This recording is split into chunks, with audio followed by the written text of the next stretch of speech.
Hey all. I've had some important stuff on my mind, so I figured I'd go ahead and get it all out there because even as it grows, I'd like to remain somewhat transparent with my audience. So I put out my first big retrospective type video in December of 2021. As you know, as I'm posting this, it is January of 2024. While I have done similar types of videos to that before, the bulk of my content has been in this style for a little over 2 years at this point. And as you can imagine, it is extremely draining. Now, before you panic, that isn't to say, c'est la vie, I've done my time, I don't want to ever do this again, or anything like that. For one thing, I've already promised the Apollo Justice video, which is my main priority to get into soon, as I've already begun recording footage for it. That is to say, however, that doing this specific type of content for so long has drawn an issue into perspective for me, which is compounded by several other factors.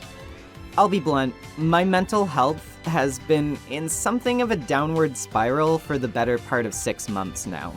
I have less and less time to spend with my loved ones, I'm constantly stressing over my workflow and how to energize myself to keep it going, and while I'm pretty proud of the content I've produced during this time frame, I still see areas in which I want to improve, and I feel pretty boxed in at the moment. As you may know, this is in no small part due to the fact that I recently moved out for the first time ever. And while I'm grateful as hell to have been able to do that, it obviously comes with its own risks and challenges which have added to my stress. Financial viability is never something I wanted to focus so intensely on with how I conducted my channel, but it's been something I've been forced to worry and plan around more and more during this time simply because I have to keep my lights on and my stomach filled. Not only that, I'm basically helping to provide for 2 other people as well, so it's not like I can just throw up my hands and take a big hiatus like I could if I were still living at home. In addition, this all comes at a similarly bad time. For the past 5 to 6 months, my family has been going through a really tense and difficult emergency health situation, the details of which are private, and I don't really feel comfortable getting into them at this time. Suffice to say, it's been a pretty major concern for us, though, and it's weighed on me pretty heavily. I've dealt with stuff like this in my family before, but it's never quite been so close to home. And so that, combined with these other factors, has more or less turned my pressure cooker of a brain into something that's constantly working in high gear, and I know when to throw in the towel and admit that something is beyond pretending about. So the pretenses drop. I have to admit it. I am not doing well, and I'm not sure what it's going to take for me to feel well, but I have some ideas, and I want to try them. I hope you guys, as generous and patient as you have been, will follow along with me a little bit. So let's go over some of them together, shall we? For one thing, once the Apollo Justice retrospective is done, the rest of the sequel trilogy has been promised, so it will still happen. However, unlike the last Ace Attorney marathon, I think for my own sake it would be best not to try and put them all out in a row. I'll still obviously be working on them, but I think it would be beneficial for me to turn my giant videos into longer background projects rather than constant foreground projects, if that makes sense. That is to say, between longer retrospectives, I'd like to get back to putting out content which isn't quite as long, but is still of a similar analytical quality, or maybe better. I do have some ideas on how I want to improve my content, after all.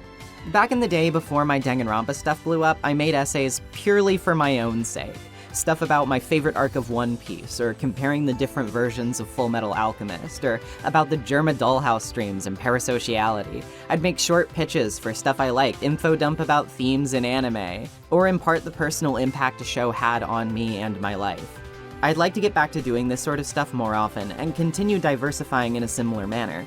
I already have some pretty interesting ideas for that sort of stuff that I've been putting on the back burner, and not only do I feel like it would be a bit less restrictive and more creatively fulfilling, but I think working on this stuff would make me feel less bogged down.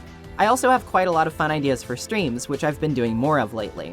Obviously, I'll continue streaming stuff like Danganronpa Another and the Umineko streams, which you guys have been surprisingly receptive to, which makes me super happy. On top of that though, I want to try some more out there ideas, play some more stuff, but also engage my audience and involve you more.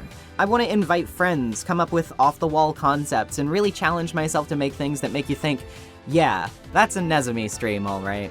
I want to do some more fun, farcical content, topic-based content, maybe some for fun rewrite type videos or something. I started this channel to impart my feelings and analysis about things I love, and while retrospectives are certainly a way to do that, they're not the only way. I think it's about time I refocus on that broader mission statement, rather than holding myself to a specific avenue of doing so just because it feels the safest. And yes, this is a bit of a risk. That's why I want to be transparent with everyone about my intentions, hoping that the audience that has graciously cultivated itself around me will be receptive to that idea. Because, let's face it, everything I'm doing now, everything I've been able to do, I would not be able to do it without the endless patience and generosity of you guys. I don't want to get all mushy about it and hand feed you parasocial greats, because if you and I know anything about YouTube, it's that it's great to have a relationship with your audience in moderation. Way too many creators over the years step over that line of familiarity, and to me, it always just feels a bit weird. You're not my family, you don't owe me anything, but you've still all decided to be around anyway, and in a sense I think that's way more important than unconditional support. It means I need to be even more grateful for the support I am shown, because it's always a choice, and I'm happy that enough of you care to make that choice. Statistically speaking, I have never had more eyes on me in my life than I do right now. And I'll be honest, that's terrifying to me. That's the nature of the beast with content creation, and to some extent, I'm sure I'll have to steel myself to it. But this is, in so many different ways, such a huge transitional period in my life, and all of it is cracking me in ways that necessitate some pretty serious change if I'm going to make it through all of this without losing my marbles. So, I hope in being transparent about it and my intentions for the future that we can make this place even better moving forward than it has been. Diversify, adapt, overcome, etc. Retrospectives won't be going anywhere for good, and the ones I promised to make will still be coming. But you can only expect a gal to do one specific type of thing for so long before it starts tearing her gently bound seams, you know? Instead of constantly using the same thread, maybe it's time to experiment with different colors. And when all the stitches are in place, maybe it'll make an even more beautiful hull. Thank you, everyone. I look forward to weaving that future here together. See you soon.